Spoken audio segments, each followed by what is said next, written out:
An interesting strategy that's in between growth and value investing is GARP. And it's interesting because it's a kind of cool kind of name, right? GARP. I'm a GARP investor. So it's kind of strange, I guess. But GARP actually stands for something. It stands for growth at a reasonable price.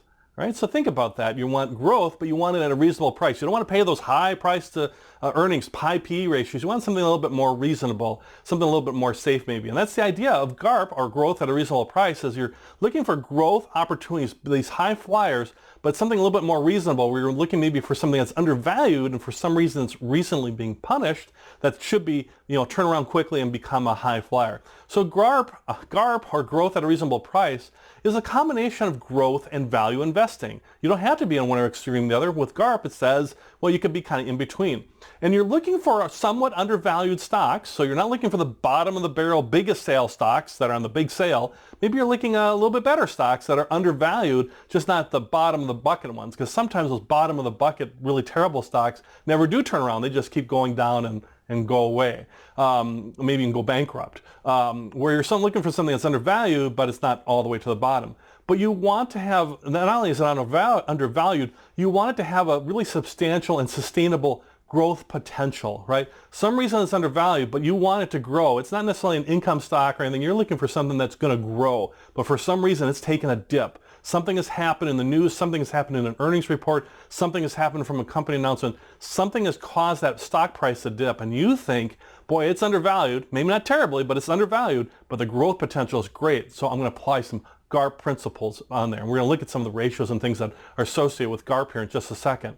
One criticism of GARP, by the way, is you're kind of in between, or it's kind of wishy-washy, right? It's like, if you're going to invest in growth stocks, then just do it. Invest in these great, high-flying, high trajectory growth stocks and just go with those.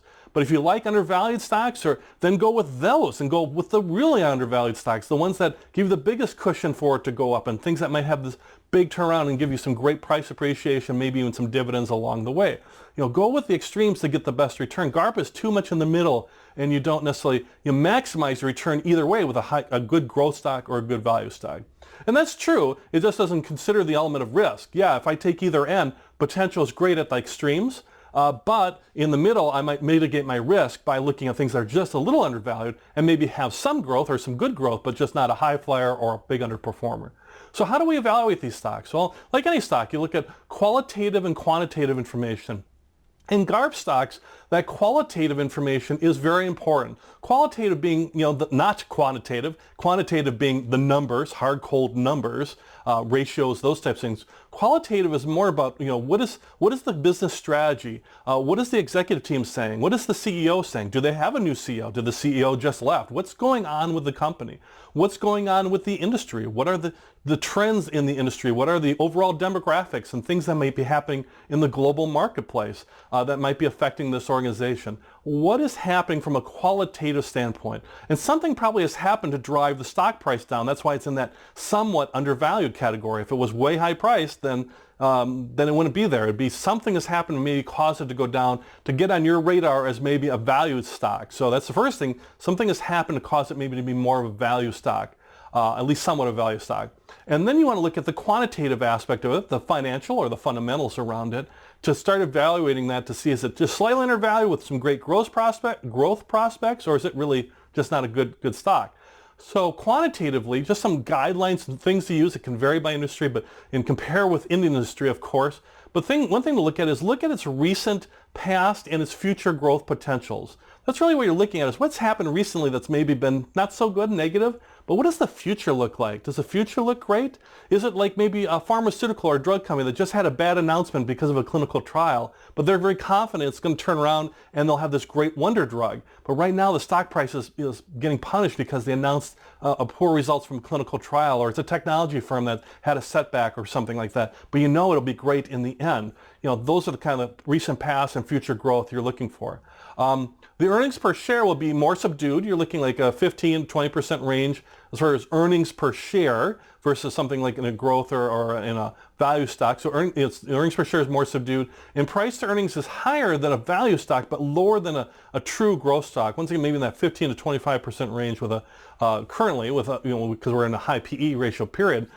comparing to other industries or other companies within the industry, but look how it compares to its peers. That's maybe slightly higher, a little bit higher from a price to earnings aspect, but it's not way at the top like you might see some of those big growth companies. Another favorite ratio that's used with GARP are growth companies at a reasonable price. And one thing that really a lot of folks who like this strategy really hang their hat on is the PEG value or PEG ratio. And a PEG of less than 1 is something is something they're looking for. It might be something that's nearer to 0.5.